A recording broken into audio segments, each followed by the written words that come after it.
McMaster to come to the podium to brief us on the latest developments here.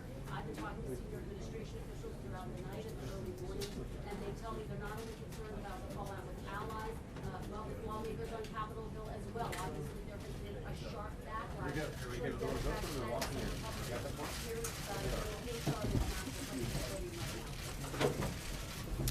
Good morning. As you know, the president of Turkey is shortly going to be arriving at the White House. But prior to his arrival, as I promised, General McMaster is going to give an update on the president's trip that starts this Friday. And I know there are some additional questions regarding some news of the day. So without further ado, General McMaster. Good morning, everybody. Hey, last week we discussed the president's upcoming trip. I promised I'd come back and go through the schedule in more detail. I'm happy to do that today. And Sean tells me there's another topic you might want to talk about as well. So I'm happy to answer any questions about that after we go through the schedule here. But first of all, Secretary Tillerson will accompany the president for most of the trip, breaking off just before the G7 meeting. And as you know, the trip will begin in Saudi Arabia. It's a historic trip. After an arrival ceremony in Riyadh, the president will have coffee with King Salman, attend a royal banquet, and hold bilateral meetings with the king, the crown prince, and the deputy crown prince. He will also participate in a signing ceremony of several agreements that will further solidify U.S.-Saudi security and economic cooperation. That evening, the president and the first lady will join members of the Saudi royal family for an official dinner. The next day, the president will hold bilateral meetings with Gulf Cooperation Council leaders, as well as broader meetings with all of the Gulf state leaders. In the afternoon, he will meet and have lunch with leaders of more than 50 Muslim countries, where he will deliver an inspiring yet direct speech on the need to confront radical ideology and his hopes, the president's hopes, for a peaceful vision of Islam to dominate across the world. The speech is intended to unite the broader Muslim world against common enemies of all civilization and to demonstrate America's commitment to our Muslim partners. The president will then participate in the inauguration of a new center intended to fight radicalism and promote moderation. By establishing and operating this center, our Muslim friends, including Saudi Arabia, are taking a firm stand against extremism and those who use a perverted interpretation of religion to advance their criminal and political agendas. The president also looks forward to participating in a Twitter forum with young people who will be able to live tweet his remarks to people all over the world. The president will then continue on to Jerusalem, where he will meet with President Rivlin and lay a wreath at Yad Vashem. The president will then deliver remarks at the Israel Museum and celebrate the unique history of Israel and of the Jewish people, while reaffirming America's unshakable bond with our closest ally in the Middle East. Later that day, he will meet with Prime Minister Netanyahu. That night, the president and the First Lady will join the Prime Minister and Mrs. Netanyahu for a private dinner. The following morning, the president will meet President Abbas in Bethlehem, where he will convey his administration's eagerness to facilitate an agreement that ends the conflict. And he will urge Palestinian leaders to take steps that will help lead to peace. And he will visit the Church of the Holy Sepulchre and say a prayer at the Western Wall. In Rome the next day, the president will have an audience with the Pope at the Vatican. He looks forward to celebrating the rich contributions of Catholics to America and to the world, and to discussing a range of issues of mutual concern, some of which I summarized last time. Before leaving the Vatican, the president will meet the Cardinal Secretary of State and will tour St. Peter's. Later that afternoon, the president will meet with the King and the Prime Minister of Belgium and the heads of state and government of the host country to the NATO alliance. He'll also meet President Mattarella before departing Rome for Brussels. The next morning, the president will travel to the EU headquarters to meet with the presidents of the European Union and of the European Council. He'll then hold a working lunch with the newly elected president of France, whom he will meet in person for the first time. That afternoon, the president will deliver remarks at the unveiling of NATO's memorial to our shared struggle in front of a piece of the Berlin Wall and a segment of the World Trade Center. He will reaffirm America's commitment to the alliance and repeat his insistence that for the good of the alliance, all members must share responsibility and share burden. Joined by Secretary Mattis, he will participate in the NATO leaders meeting and dinner before then traveling to Sicily for the G7. Throughout the summit, he will meet bilaterally with leaders, including the Italian Prime Minister. In the formal meetings, he will press America's economic agenda and call for greater security cooperation. On the first night of the summit, he will also attend a concert performed by the La Scala Philharmonic Orchestra, followed by a leaders' dinner hosted by the President of Italy. Before departing Italy for home, the President will speak to American and Allied servicemen and women and their families. He will thank them for their sacrifices they all make to keep us safe, and he'll also recap the highlights and accomplishments of the trip. And so I'll ask Sean to call on any of you who have questions. Thanks. General McMaster. Thanks a lot, General McMaster. You came out to the stakeout area yesterday, and coming out to the stakeout area, you said that the Washington Post story, which came out late yesterday afternoon, was false. Do you stick by that assertion? Do you think that every element of that story is false? And do you have anything to correct in terms of what you said at the podium yesterday afternoon? No, I stand by my statement that I made yesterday. And what I'm saying is really the premise of that article is false, that in any way the president had a conversation that was inappropriate or that resulted in any kind of lapse in national security. And so I think the real issue, and I think what I'd like to see really debated more, is that our national security has been put at risk by those violating confidentiality and those releasing information to the press that could be used connected with other information available to make American citizens and others more vulnerable. The General was classifying information released. General was classifying information released. Sir, can you tell us if the Prime Minister Netanyahu will join President Trump at the Western Wall? And does the President believe that the Western Wall is part of Israel? Part of his what? I'm sorry. No, no Israeli leaders will join President Trump to the Western Wall. He's going to the Western Wall mainly in connection with the theme to connect with three of the world's great religions and to advance, to pay homage at each of these religious sites that he's visiting, but also to highlight the theme that we all have to be united against what are really the enemies of all civilized people, and that we have to be joined together with an agenda of tolerance and moderation. General, I just want to try to dig into some details of this reporting on the president's conversations with the Russians.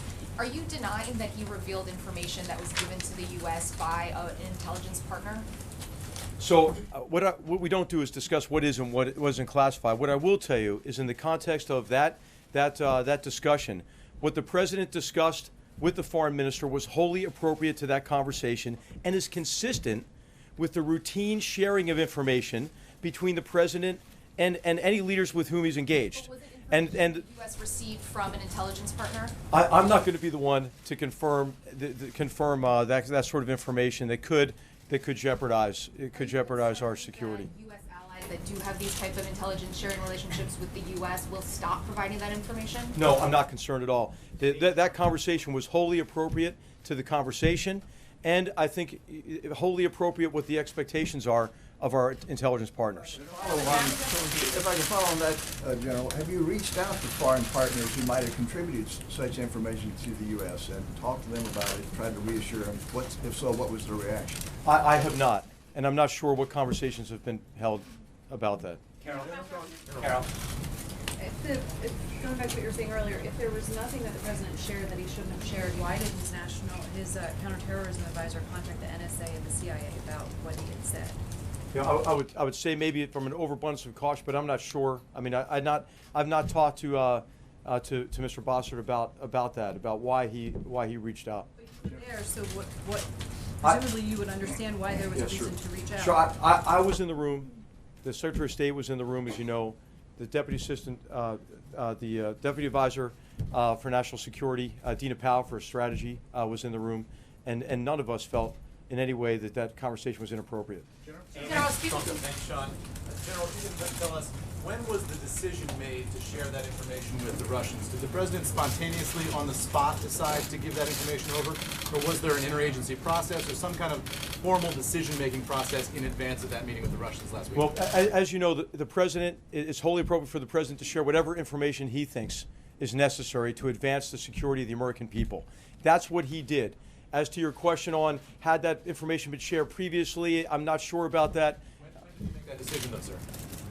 When did he make the When decision? did he make the decision to share the information? He made the decision in the context of the conversation, which was wholly appropriate. So let's just, I think it's worth recapping one thing here. The president was meeting with the foreign minister about the terrorist threat. He had also raised some difficult issues. What we expected in terms of different behavior from Russia in key areas like Ukraine and as in Syria. But then the president was emphasizing, hey, we have some common interests here. We have to work together in some critical areas. And we have an area of cooperation with transnational terrorist organizations, ISIS in particular, an organization that had already taken down a Russian airliner and murdered over 200 people in October of 2015. And so this was the context of the conversation in which it was wholly appropriate to share what the threat was as a basis for common action and coordination and cooperation. Did you make the decision in the moment then, during the context of that conversation? Excuse me.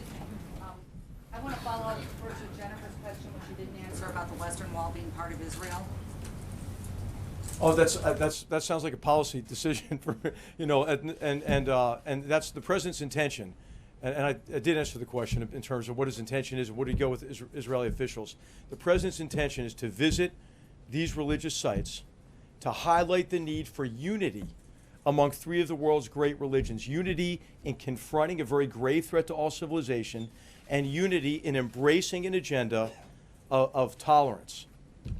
Can I finish? Can I get to the question that I had, please? Did the president reveal a city? And the spin is that the president revealed the name of the city, and that gave away information that undermined an ally. Okay, I will answer that. Okay, so all of you are very familiar with the threat from ISIS. All of you are very familiar with the territory it controls. If you were to say, hey, from where do you think a threat might come from territory that ISIS controls? You would probably be able to name a few cities, I would think. And so it was nothing that you would not know from open source reporting in terms of a source of concern. And it had all to do with operations that are already ongoing, have been made public for months. Sorry, to get back to my question, sir. Was this information that was shared with the Russians also the same content that was shared with our allies? And specific to this threat, which the president says was in relation to airlines, is this an imminent threat? Was there a justification for, in that moment, needing to share it with the Russians? Yeah, I don't want to get into specifics of what exact information is shared with what exact allies, but information on this topic of the threat to aviation was shared with multiple allies. And as you know, there are already policies being put in place to protect against that threat. And you and many others have reported widely on this. Something that our allies did not. Is that what you were saying? In terms of the specifics, I have no basis for comparison on what was shared with what country. But I will tell you that it was our impression of all of us that were in the meetings, I've mentioned already, that what was shared was wholly appropriate given the purpose of that conversation and the purpose of what the president was trying to achieve through that meeting. But there's no imminent threat. General, when you came out after the story broke, you said that the president did not disclose any sources or methods. He did not reveal anything about military operations. Why were you denying things that were not even reported? What the report said is that the president revealed classified information that had been shared by one of our allies in the Middle East. So the question is simply a yes or no question here. Did the president share classified information with the Russians in that meeting?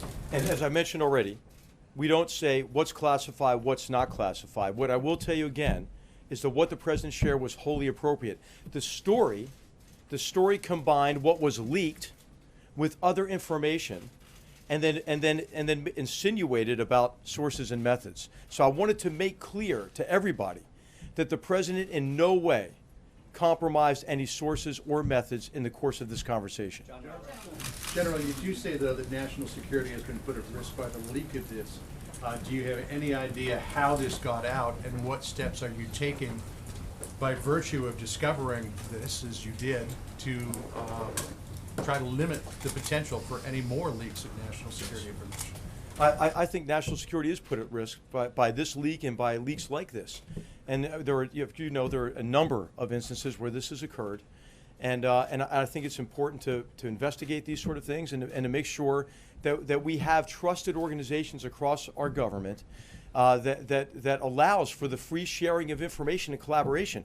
I mean, in terms of national security, what is critical is that you can assemble the experts you need.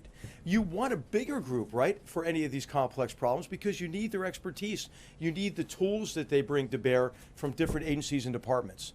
And so what we really have to do is make sure we have a very high degree of confidence in all of our organizations and all of our systems and processes, so we can do what we need to do for the president, which is give him our best advice and give him options to deal with these very complex problems. Clearly, you can't have that confidence by virtue of what happened yesterday. So do you have an idea of how this got out, and how can you tighten up the ship, as it were, to ensure, from your perspective at least, that this stuff doesn't get out? Well, I think it's incumbent on all of us to bring in the people with the right authorities and the right mandate to take a look at how this leak occurred and how other breaches may have occurred as well. General McMaster. Thank you. General McMaster, to put a finer point on it, is there now an active investigation into how this information was leaked? And can you tell us about who's running that investigation? And I also would like to ask you, given that President Trump is now going to be meeting face-to-face with literally dozens of foreign leaders, if there are sensitivities to his discretion in what sort of information to decide to declassify, how is that something that you were advising him ahead of this foreign trip? Yeah.